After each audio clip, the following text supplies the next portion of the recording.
je viens d'apprendre là. J'ai entendu quoi là? Dites-moi. Qu'est-ce que j'ai entendu? Ouh, ça crie. Ouh, c'est quoi ça? Qu'est-ce que j'ai entendu là? Quoi? Que Papa Finguessan va aller déposer sa candidature jeudi. C'est ce que j'ai entendu là. Et qu'il appelle à quoi? Ces thèmes-là, mais moi-même, vraiment, je préfère ne même pas parler de ça. Ce que je vais dire dans notre français, et puis on va comprendre nous tous là. Il dit que l'opposition n'a qu'à constituer un bloc, d'accord? L'opposition n'a qu'à constituer un bloc, et puis un bloc démocratique. C'est quoi on appelle bloc démocratique? Demandez à mon papa Finguessan, c'est quoi on appelle bloc démocratique? Vous savez, je n'avais pas envie de mettre ma bouche dans cette affaire-là. Affaire de papa Finguessan là. Franchement, tellement j'ai du respect pour lui là. Je n'avais pas envie de mettre ma bouche là-dedans. Mais trop, c'est trop. Trop là, c'est trop. J'ai pensé qu'avec mon appel ici de la dernière fois, papa Finguessan allait faire blé. Mais non, hein. C'est trop lui demander. Papa Finguessan, devant Dieu là. Devant Dieu. Moi, je m'en fous de votre affaire d'FPI là. Votre affaire d'FPI là, moi, je m'en fous de ça. Parce que je n'étais pas là quand vous avez créé. Je n'étais pas là quand vous avez fait asseoir vos bases. Je n'étais pas là quand vous avez fait vos choses. Donc, je ne sais ni d'Adam ni d'Ève. Affaire d'FPI là, comment ça se passe. Mais papa Finguessan. Papa Finguessan. Tu entends le bruit là? Tu entends? Oh. Dieu même en train de se manifester. Non mais c'est pas vrai. C'est pas vrai, papa Finguessan. C'est pas vrai. C'est un cauchemar. C'est un cauchemar. C'est un cauchemar. C'est un cauchemar.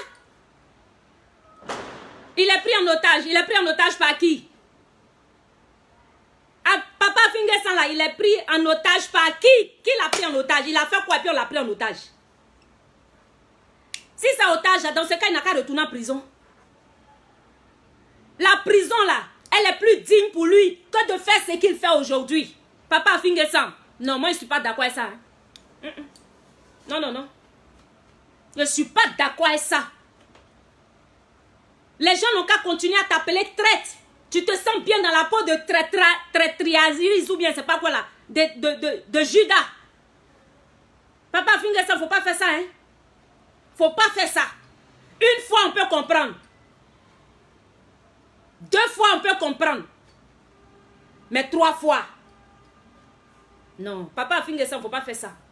Quel que soit ce qu'ils ont pu te faire au FPI, tu n'as pas le droit de faire ce que tu fais. Là, en tant qu'enfant de Dieu, je te parle, papa. Papa Finguessan, c'est ta fille, l'Agostina Kofi, qui te parle. Ce n'est pas une inconnue pour toi. Je ne suis pas une inconnue pour toi. L'Agostina Kofi, c'est elle qui te parle. J'aurais voulu autrement te parler si j'en avais la possibilité. Mais je n'ai plus ton numéro de téléphone. Je n'ai plus ton numéro de téléphone où je suis là. Donc mon seul canal pour te parler là, c'est ça qui est là. Papa Finguessan, depuis ton affaire a commencé, avec affaire des FPI là, où on te traite de traite là, je n'ai pas ouvert ma bouche comme ça un seul instant pour parler. Mais papa, tu sais dans la Bible il est écrit que le scandale doit arriver, mais malheur à celui par qui le scandale arrive. Mettez des cœurs bien aimés et partagez la vidéo. Mettez des cœurs pour vous qui me suivez. C'est votre participation. Il n'y a pas autre chose. Le malheur, le scandale doit arriver, mais malheur à celui par qui le scandale arrive. Papa Finguessan, il ne faut pas faire ça.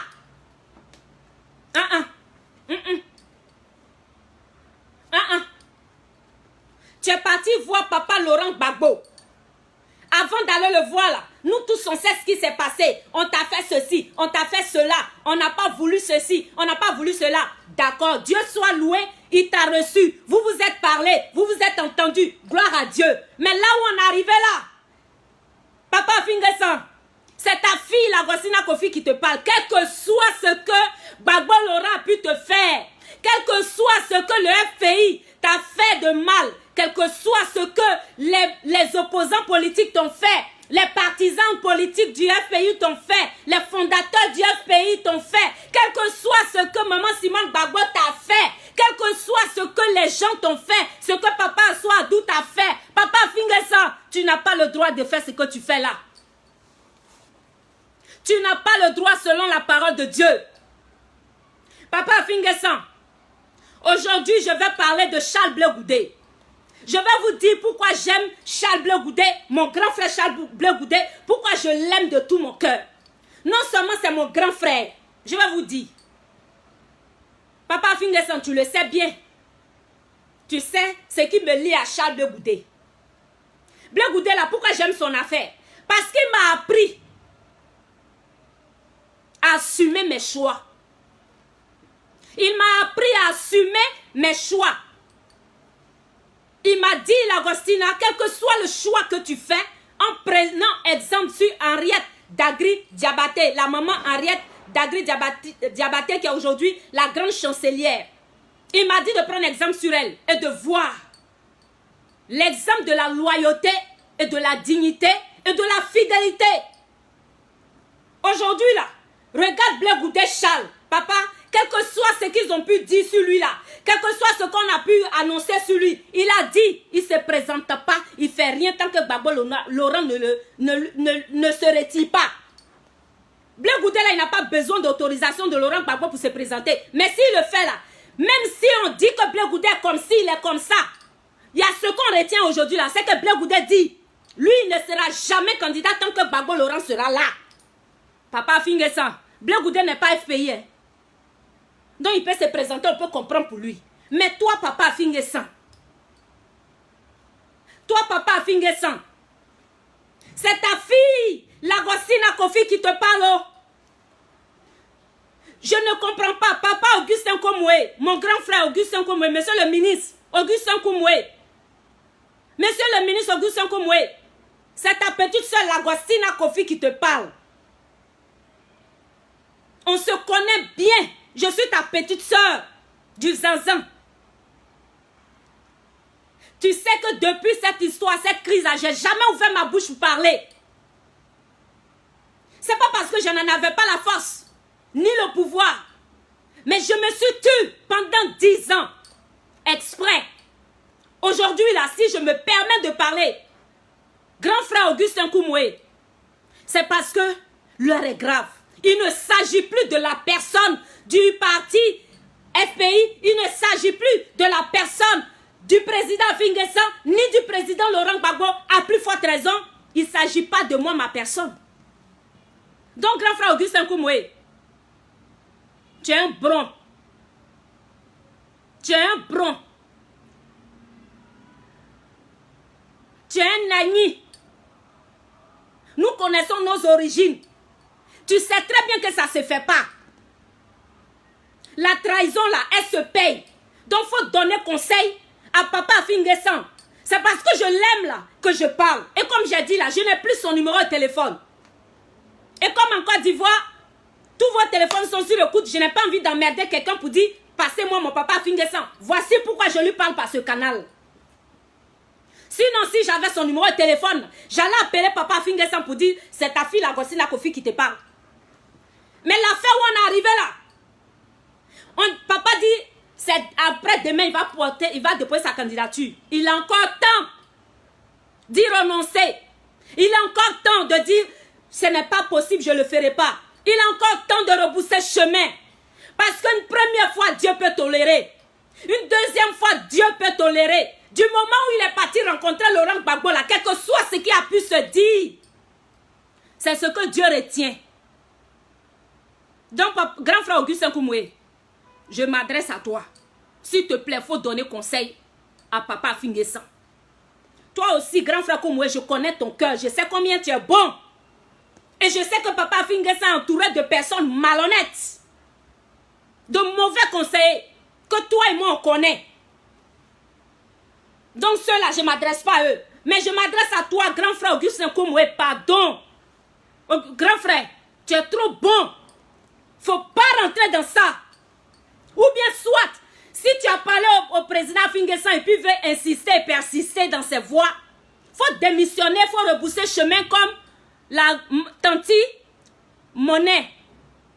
Madame le ministre, Monet. Cette femme-là, elle a reboussé chemin, elle s'est retirée, même si on ne parle plus d'elle politiquement, même si elle est morte politiquement, elle s'en fout de ça, elle s'en gaba de ça. Le plus important, c'est qu'elle a sa dignité devant le peuple de Côte d'Ivoire et sa dignité devant Dieu. C'est le plus important. Il y a des trahisons que Dieu ne tolère pas. Donc je reviens à mon histoire avec Charles Bleu Goudé, Papa Finguessan. Je dis pourquoi j'aime Bleu Goudé. Parce que dans l'affaire là où on est, il a beaucoup encaissé. Il a beaucoup encaissé. Mais malgré cela, il n'a pas dit, je vais quand même être candidat. Qu'est-ce qui l'en empêche? Il a un parti politique, il a des partisans. Qu'est-ce qui l'en empêche? Mais il a été sage en disant, je ne vais pas me présenter, je vais le faire après que mon papa Laurent Gbagbo me dise, je suis fatigué. Papa Finguessan, tu crois que maman Simone Évêque Gbagbo là, elle n'est pas digne aussi de se présenter? Est-ce que tu as plus la carrure que cette dame pour être forcément présidente?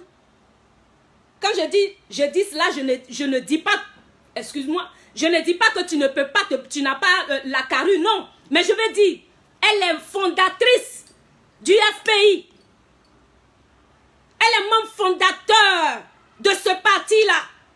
Et c'est son époux qui est en prison. Malgré qu'elle a été emprisonnée, elle en est sortie. Elle n'a pas dit que j'aime me présenter. Papa Finguessan, il faut suivre l'exemple de la femme là. Il faut suivre l'exemple des gens, des autres. Il ne faut pas donner raison aux gens qui t'insultent, qui te traitent de Judas. Moi, ça me fait mal parce que je t'aime trop. Ça me fait mal parce que je te connais. Personnellement là, je connais ton cœur. Qu'est-ce qui a bien pu se passer? As-tu mangé à la table du diable? As-tu pactisé avec le diable? Si c'est le cas, sache qu'il y a un Dieu qui est capable de dénouer les liens de la servitude. Papa Finguessan, je n'ai pas d'autre chose à te dire. Si ce n'est de te demander pardon, de te retirer de cette histoire. Pour le moment là, il faut te retirer. Il faut attendre le temps de Dieu. Il ne faut pas venir donner raison à ceux qui t'insultent. S'il te plaît, fais-le pour la Côte d'Ivoire. Fais-le pour la Côte d'Ivoire. Fais-le pour les Ivoiriens. Il n'y a pas d'opposition démocratique ici qui tienne.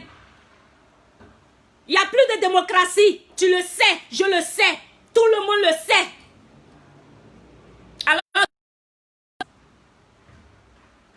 ne viens pas trahir tout le combat que tu as mené. Ne viens pas mettre à la poubelle tous tes efforts et tous tes sacrifices depuis 1990. Moi, j'ai vu tes photos. Je suis à la Bongouanou et toi. J'ai vu tes œuvres. Je suis fière de toi. Et c'est pourquoi je ne pouvais pas me taire. Lorsque j'ai entendu, pendant que j'étais au boulot, j'ai entendu que tu as fait une conférence de presse pour annoncer ta candidature, que tu vas déposer à la CEI jeudi. Je dis non, c'est pas possible. Mon papa Finguessan ne peut pas faire ça. Donc papa Finguessan, dans l'affaire où on est là, personne n'est parfait. Tu as tes défauts. Le président Laurent Gbagbo a ses défauts. Madame Simone Évêque Gbagbo a ses défauts. Tous les membres du parti FPI ont leurs défauts. Tout comme tous ceux qui sont dans les autres bords politiques. Moi-même, j'ai mes défauts. Personne n'est parfait sur la terre, papa Finguessan. Si deux personnes se sont battues, si deux frères se sont battus, lorsque il y a le danger qui vient de chez le voisin, les frères doivent oublier leur bagarre interne. Les frères doivent oublier leur bagarre de famille pour se serrer les coudes, pour constituer un bloc afin d'affronter l'ennemi adverse, l'étranger. Parce que c'est dans l'union qu'on a la victoire. Faut pas venir donner raison à Draman Ouattara. Papa Finguessan, je t'en supplie, ne le fais pas. Si tu m'as écouté, gloire à Dieu pour toi. Si tu ne m'as pas écouté, j'aurais fait ma part. Je sais que tu te diras certainement, la Gossina, tu es qui pour me le dire? Toi, tu es une petite fille pour moi. Tu es ma filleule. Mais je sais que si tu as un cœur et que tu m'entends te parler parce que jamais je t'ai parlé de cette manière, je sais que Dieu qui assujettit les cœurs saura assujettir ton cœur. Si seulement ton cœur n'est pas endurci comme celui de Draman Ouattara, je suis certaine que ma petite voix, de la petite fille, l'Agostina que tu as connue, toute petite, j'avais une vingtaine d'années lorsque tu me connaissais, et que tu as eu confiance en moi, je suis certaine que ma petite voix là, ça va porter dans ton cœur. Papa Finguessan, nous avons besoin que tu prennes la bonne décision. La Côte d'Ivoire a besoin que tu fasses un geste historique.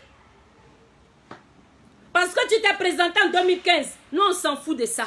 C'est pas grave. On t'a pardonné. Mais là, même Bédié, si Bédié est parti aux élections dans ça, on ne va pas lui pardonner. Papa Finguessan, c'est pas à toi, on va pardonner. On ne va pas te pardonner. L'histoire de la Côte d'Ivoire te regarde. Les Ivoiriens te regardent. Ne regarde pas ton intérêt personnel ni à l'intérêt de ceux qui sont autour de toi. Mais regarde à l'intérêt de toute la Côte d'Ivoire. Regarde à l'intérêt de tous les Ivoiriens. Parce qu'aujourd'hui, là, le président Bédié peut partir aux élections, ça ne va pas choquer quelqu'un. Même Soro Guillaume peut partir aux élections, ça ne va pas choquer quelqu'un. Mais toi, Papa Finguessan, si tu es parti aux élections, ces élections qui sont là. C'est pas bon, hein. Voilà. C'était mon petit message pour mon Papa Finguessan, que j'aime de tout mon cœur. Je ne pouvais pas me taire là-dessus. J'étais trop choquée. Donc, Papa Finguessan, si gloire à Dieu, tu m'as écouté, je bénirai Dieu pour ta vie. Si tu ne m'as pas écouté, je prierai pour toi. Il y a une chose qui est sûre, c'est que la Côte d'Ivoire ne va pas rester dans ça. Là. Papa Finguessan, Draman Ouattara, là, il ne va pas rester là éternellement. Oh. Dans quelques mois, Dieu va l'enlever. Dans quelques semaines, Dieu va l'enlever. Dans quelques jours, Draman Ouattara va quitter la Côte d'Ivoire. Mais toi, tu vas aller où? Si tu nous trahis là, tu vas aller où? Si tu nous trahis, tu vas faire quoi? Donc, Papa Finguessan, j'ai fini de te parler. Que Dieu te bénisse. Je voudrais ici profiter de cette occasion pour demander à tous les opposants politiques de Côte d'Ivoire, ceux qui se disent opposants là, je voudrais m'adresser ici à KKB. KKB, on est de la même génération. On est de la même génération. KKB. KKB. Tu me déçois, quoi. Tu me déçois.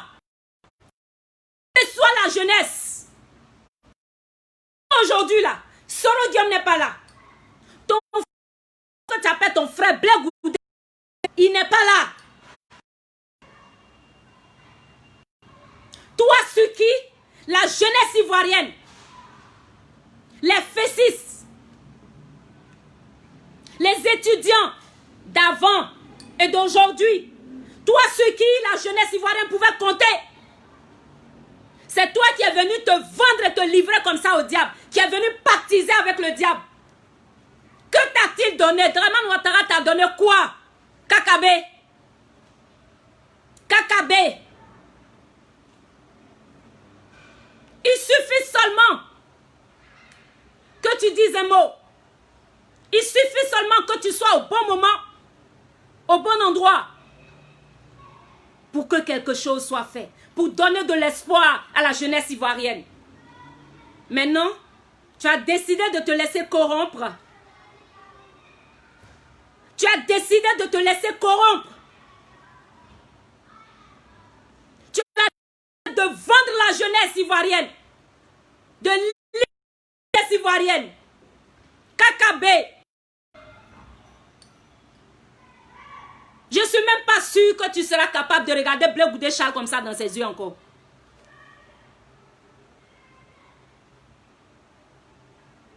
Ta promotion.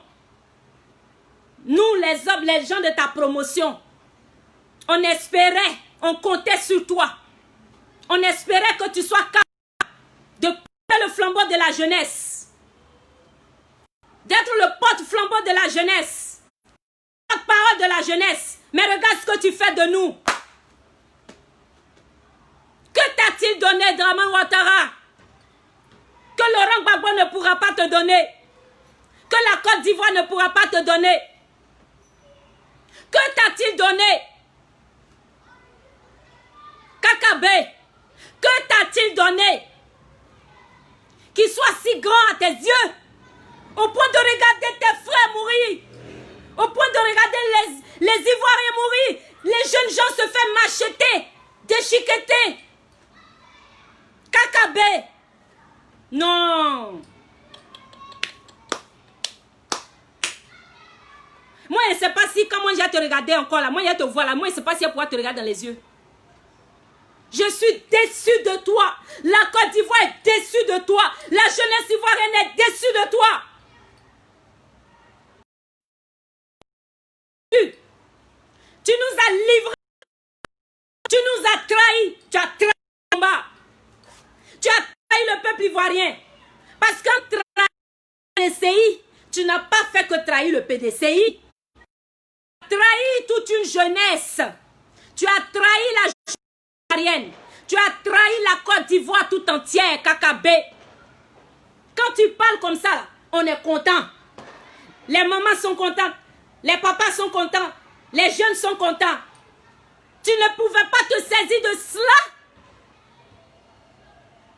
pour nous aider à délivrer la Côte d'Ivoire, à libérer la Côte d'Ivoire.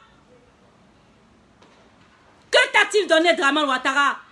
Qu'il soit si grand à tes yeux, plus que la vie d'un être humain. Que t'a-t-il donné qu'il soit si grand à tes yeux, qui vaut mieux que la vie d'une femme qui est en prison aujourd'hui? Bien-aimé peuple ivoirien, peuple de Côte d'Ivoire, il était important que je laisse cette note, cette adresse à ces autorités. Voilà, je devrais leur dire ce que je pense, ce que nous pensons d'eux. Président Mamadou Koulibaly. Président Mamadou Koulibaly. La Côte d'Ivoire t'aime bien. Tu sais, je te dis une chose, tu ne vas pas croire. Lorsque il y a eu... Dramane Ouattara a annoncé son troisième mandat, là, le lendemain, le lendemain, je pensais que tu allais dire, peuple de Côte d'Ivoire, sortez dans les rues. Président Mamadou Koulibaly, tu parles, c'est bien. Tu parles, c'est bien. Mais il a fallu, il a manqué quelque chose. Il a manqué un petit truc. Donc, comme tout ce que Dieu fait bon, la pauvre femme, Madame Pulchéry Balé, elle a pris sur ses épaules de porter ce lourd fardeau. Elle a pris sur ses épaules de porter ce lourd fardeau. Président Mamadou Koulibaly, ce que je te demande maintenant aujourd'hui là, faut pas aller aux élections là. Ne va pas aux élections. Faut rester dans la ligne où tu es là. Leader là. Faut rester dedans. Parce que où tu es là, ce que tu nous dis actuellement, ça nous arrange. Ça nous fait plaisir. Faut pas aller là-bas. Faut pas les suivre. Donc, vraiment, comme tu vois que l'opposition là, ce n'est pas organisé. Si tu peux, faut chercher à organiser ceux qui sont là-bas. Parce que mine de rien là, Dramane Ouattara a un peu peur de toi. Tu as un petit caillou qui peut casser gros marteau. Donc, Président Mamadou Koulibaly, le peuple de Côte d'Ivoire compte sur toi aussi. J'en viens maintenant au président Henri Konan Bédié. Nana, la dernière fois ici, je t'ai dit, faut pas t'y aller aux élections. Hein. Ce que le président Afingessa a annoncé là, faut pas t'y venir nous dire ça aussi pour toi. Hein. Si tu fais ça, on va pas te pardonner. Hein? On va même pas te pardonner ça. Président Bédié, on va pas te pardonner